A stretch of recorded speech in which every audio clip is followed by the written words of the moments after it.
Recently अभी दिल्ली में चुनाव खत्म हुए ही हैं और उसके रिजल्ट भी आ चुके हैं। फाइनली मोदी सरकार यानी बीजेपी ने अपनी 27 साल के बाद दिल्ली पे अपनी सरकार बना ली है और केजरीवाल की 10 साल के बाद यानी 2013 के बाद अभी हार हो चुकी है। वैसे तो केजरीवाल ने रिजाइन कर दिया था सीएम के पद से थोड़े महीनों पहले ही, कुछ लीगल इश्यूज की वजह से। बट अब नए चुनाव हुए थे और उसके बाद बीजेपी की सरकार बन चुकी है। तो आखिर क्या रीज़न थे केजरीवाल के हारने के यानी आम आदमी पार्टी के हारने के, और क्या रीज़न थे बीजेपी के जीतने के, और आखिर अगला सीएम बनेगा कौन, दिल्ली की सरकार संभालेगा कौन, आइए जानते हैं इस वीडियो में। मैं आपका आकाश, चलते हैं वीडियो की ओर। तो फर्स्ट ऑफ ऑल हम बात करते हैं कि आखिर क्या रीज़न थे केजरीवाल के हारने के। क्योंकि 70 सीटों पे चुनाव हुए थे, जिसमें से 48 सीट्स तो सिर्फ बीजेपी ने ली है और उसमें से 22 सीट्स आम आदमी पार्टी को मिली है। वहीं कांग्रेस की बात करें तो उनको जीरो। वेल, हमारा उनसे कोई लेना देना नहीं, ना मैं बीजेपी का सपोर्टर, ना मैं आम आदमी पार्टी का सपोर्टर, ना मैं केजरीवाल वो कांग्रेस का सपोर्टर। बट फिर भी हम बात कर लेते हैं कि आखिर रीज़न क्या थे, क्यों आम आदमी पार्टी हारी। तो क्या, तो बहुत से लोगों से जानने के बाद, बहुत से सोशल मीडिया में रिसर्च करने के बाद ये पता चलता है कि जो आम आदमी पार्टी थी वो अपनी जो प्रोमिस थे वो पूरा नहीं कर पाई। और उसमें से सबसे बड़ा प्रोमिस था यमुना नदी को साफ करना। यमुना जी आपको पता है गंगा जी की एक बहुत बड़ी ट्रिब्यूटरी है, सबसे बड़ी ट्रिब्यूटरी वही है। और वो इतनी पोल्यूटेड है, इंडिया की मोस्ट पोल्यूटेड रिवर्स में से वो एक है। एंड दिल्ली में से गुजरती है। दिल्ली में लगभग 70 to 80% लोगों का प्यास वही बुझाती है, यानी रोज़मर्रा में ज़िंदगी में काम आने वाली यमुना नदी है। वो इतनी पोल्यूटेड है इंडस्ट्रीज वेस्ट की वजह से, वहाँ के पोल्यूटेड पॉपुलेटेड लोग की वजह से।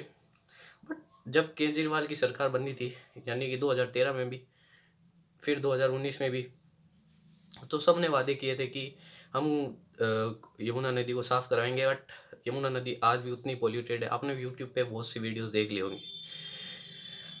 और रही बात सिर्फ केजरीवाल नहीं कि सिर्फ आम आदमी पार्टी की नहीं कि आम आदमी पार्टी साफ कराएगी, उससे पहले भी मोदी गवर्नमेंट थी एंड बीजेपी सरकार थी और एंड कांग्रेस सरकार भी थी, बट किसी ने भी साफ नहीं करवाया। तो ये एक रीज़न बड़ा बनता है कि किसी ने भी पब्लिक की सुनी नहीं, किसी ने भी यमुना नदी की ओर देखा नहीं। सो ये रीज़न मेरे को मेन लगता है, तो मैंने आपके साथ शेयर करा। आपको क्या लगता है कमेंट में बताना। वेल, मोदी गवर्नमेंट जीतने का यही राज है कि मोदी ने मोदी गवर्नमेंट मैं इसलिए बोल रहा हूँ कि ज़्यादातर मोदी ही लीड करते हैं। हम बीजेपी को मोदी की वजह से जानते हैं, मैं तो जानता हूँ क्योंकि मैं उससे पहले मैं छोटा था। तो हम बात करते हैं कि आखिर बीजेपी के जीतने का क्या रीज़न है। तो बीजेपी ने इस बार मिडिल क्लास फैमिली का ज़्यादा सपोर्ट मिला है। लोगों के लोगों के घर जाके कैंपेन किए थे। एंड जिस प्रकार से हम देख रहे हैं कि 2015 के बाद 14 के बाद मोदी गवर्नमेंट आई वहाँ पे सेंटर में, और फिर दिल्ली में भी अब आ गई है, तो क्या पता कुछ अच्छा हो जाए। इस वजह से लगता है मेरे को मिडिल क्लास फैमिली ने उनको ज़्यादा सपोर्ट किया है, मोदी गवर्नमेंट को यानी बीजेपी को। वेल, अब बात कर लेते हैं कि हम अगले 10 सीएम कौन है, यानी अगला दिल्ली सरकार को संभाले कौन, अगले 10 कंटेंडर कौन है जो दिल्ली सरकार के लिए नामित हुए हैं, जो बीजेपी उनको नामित कर रही है। एंड अगला सीएम कोई भी बन सकता है। सो ऐसे 10 जने कौन है जिनको अगले सीएम बन सकते हैं दिल्ली के, आइए जानते हैं। तो फर्स्ट है दुष्यंत गौतम। सेकंड है परवेश वर्मा। परवेश वर्मा ये वही हैं जो अरविंद केजरीवाल के ओपोनेंट थे, यानी अरविंद केजरीवाल के सामने लड़े थे और उनसे 1200 वोट अधिक पाए और इस वजह से वो जीत गए थे। थर्ड है विजेंद्र गुप्ता, हरीश खुराना, सतीश उपाध्याय, रेखा गुप्ता, शिखा राय, मनजिंदर सिंह सिरसा, रविंद्र सिंह नेगी, कपिल मिश्रा, कैलाश गहलोत, रमेश बिधूरी। सो ये कुछ 10 कंटेनर हैं जिनके दिल्ली सीएम बनने के हो सकते हैं, दिल्ली सीएम बन जाए। क्या पता कुछ भी हो सकता है। बाकी ये जो 10 कंटेनर नाम आए, अब तो रिजल्ट आएगा उसके बाद ही पता चलेगा।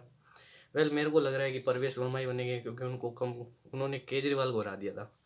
सो आपको क्या लगता है कमेंट करके बताना, और वीडियो अच्छा लगे तो लाइक कर देना, चैनल पे सब्सक्राइब कर देना। मैं मिलता हूँ अगले ब्लॉग में वीडियो में। Thank you so much for watching, bye.